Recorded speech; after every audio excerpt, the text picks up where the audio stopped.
안녕하세요, 라이브렉스입니다. LG전자가 지난 4일 하반기 플래그십 스마트폰 LG V40 싱큐를 공개했습니다.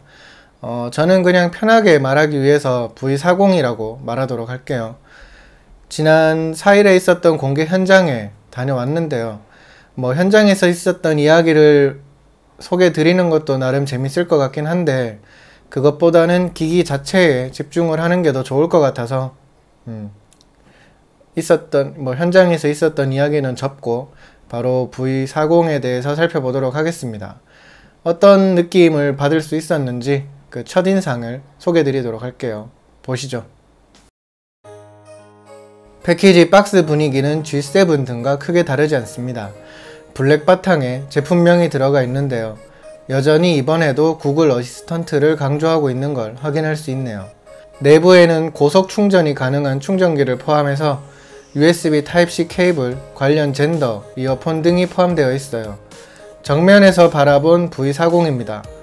얼핏 봐서는 G7과 크게 다르지 않은 인상을 전하고 있어요.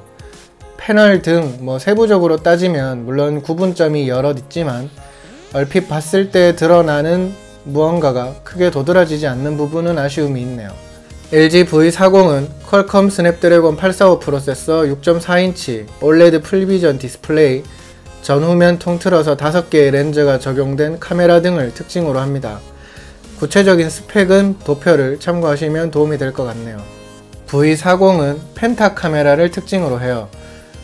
우선 전면에 2개가 적용되어 있는데요. 각각 일반각과 광각을 담당합니다. 이어서 후면을 볼까요? 디자인 측면에서 특히 부각되는 지점이라고 할 수 있을 듯 합니다. 부드러운 촉감의 무광 컬러가 꽤 인상적인데요. 저는 보시는 것처럼 레드 컬러를 선택해서 사용하고 있는데, 공개 현장에서 봤을 때 이번에 나온 컬러 3개 다 상당히 잘 나온 걸 알 수 있었어요. 보시는 분 대부분이 디자인이라든지 색감에 대해서는 긍정적인 평가를 하는 걸 확인할 수 있었습니다. 특히 이제 그레이 컬러에 대해서도 좋은 반응이 많더라고요. 그렇지만 저는 어쨌든 레드를 선택했다는 거. 손끝에 닿는 느낌이라든지 색감 등에 대해서는 거듭 좋은 점수를 줄 수 있을 것 같다는 게 제 생각입니다. 후면 상단에는 3개의 렌즈가 자리 잡고 있습니다. 각각 일반각, 초광각, 망원을 담당하는데요. 미리 말씀드리면 개수만 늘어났을 뿐 이를 조합해서 뭔가 킬링 포인트가 될 만한 재주를 품었냐 하면 그렇지는 못한 인상이에요. 개인적으로는 그게 제일 아쉬운 대목이기도 했습니다. 그 외 버튼 및 포트 구성 등은 G7과 유사한 모습을 볼 수 있네요. 앞서 말했듯 V40은 6.4인치 스크린을 갖는데요. 디스플레이 크기 대비 사이즈라든지 그립감 등은 만족스러운 수준을 보이고 있어요. 사실 이렇게 비교되는 것 자체가 LG전자 입장에서는 마이너스가 되는 지점이 아닐까 싶긴 한데, V40과 G7을 나란히 둔 모습입니다. 무광과 유광, 카메라 배열 차이 등이 눈에 띄긴 하지만 그럼에도 뭔가 비슷한 느낌이 많아서 V와 G 사이에 차이점이 확연하지 않은 약점은 이번에도 이어지는 그런 느낌이네요. 아쉬움이 남아요. G7이 공개될 무렵부터 언급됐던 것처럼 패널은 차이를 두고 있어요. OLED 디스플레이를 탑재했는데요. 정확하게는 POLED라고 하네요. 어쨌든 디스플레이 품질 자체는 만족스러운 수준입니다. 참고로 하단 베젤이 과거 대비 좀 더 좁아졌는데 경쟁사 제품과 비교했을 때는 출중하다 할 정도는 아닌 게 개인적으로 아쉬움이 있었어요. 그래도 어쨌든 베젤을 줄이면서 개선점을 줬다는 거는 칭찬할 부분이 아닌가 생각은 되네요. 보시는 것처럼 V40 역시 노치가 있어요. LG는 뉴 세컨드 디스플레이라고 말하고 있죠. 노치 영역에 대한 처리 또한 G7과 동일하게 가능합니다. V 시리즈 하면 전통적으로 사운드에 대한 강조가 빠지지 않는데요. 어느 순간부터 카메라를 더 부각하는 분위기이긴 하지만 이번에도 관련해서 조금은 더 신경을 쓴 느낌이 있어요. 붐 스피커 적용이라든지 메리디안과 협업한 사운드 등에서 이런 부분을 찾아볼 수가 있었습니다. 오디오를 즐기는 분들한테는 꽤 강점이 되는 그런 부분이 아닐까 생각이 되네요. 다만 개인적으로는 붐 스피커로 인한 진동이 여전히 손에 전달되는 건 아쉬움이 있었어요. 공개 전부터 강조된 카메라 이야기를 빼놓을 수가 없겠죠. 잠깐 언급했던 것처럼 일반, 초광각, 망원 처리가 가능한데요. 렌즈 3개로 그저 이런 처리만 가능하다는 사실은 어쨌든 아쉬움이 있지만 나름 좋게 생각하는 사람도 없진 않은 것 같더라고요. 일반각 기준으로 센서가 전작 대비 커졌는데요. 나름 기대가 되는 지점이기도 합니다. 실제로 촬영을 해보면 카메라 품질이 예전에 비해서는 좋아진 걸 확인할 수가 있었는데 자세한 후기는 좀 더 써보면서 다뤄보도록 할게요. 소셜 채널을 통해서 LG가 계속해서 강조한 매직 포토를 살펴보면 기존에 전혀 없던 기능은 아니라 크게 신선하다 할 정도는 아니지만 나름 색다른 표현에 대한 갈증은 해소가 될 듯 합니다. 사용법은 간단해요.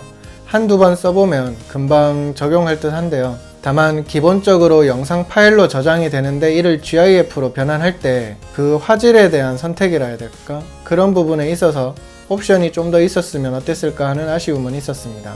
실내에서 활용했을 때는 계단 현상이 좀 많이 보이더라고요.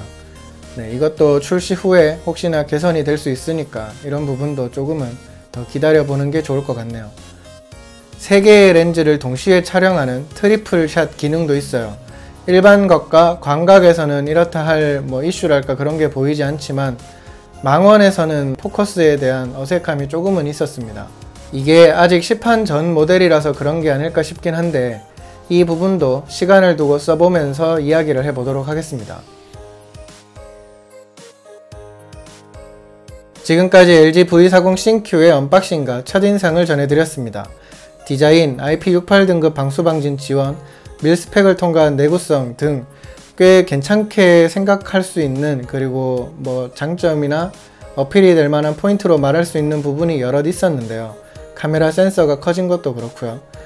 그런데 다만 짧은 시간을 써봤음에도 V와 G 시리즈 사이에 확실한 구분점이 될 만한 그런 기능 혹은 재주가 확 드러나지 않는 그런 거에 있어서는 여전히 아쉬움은 있더라고요. 네, 그런 부분에 대해서는 좀 더 신경을 써줬으면 어땠을까 하는 그런 생각은 들었습니다. 카메라, 배터리, 퍼포먼스 등 LG V40에 대해서 이제 궁금증을 갖는 분들 많으실 텐데요. 이런 부분도 차차 다른 컨텐츠를 통해서 소개를 해드리도록 하겠습니다.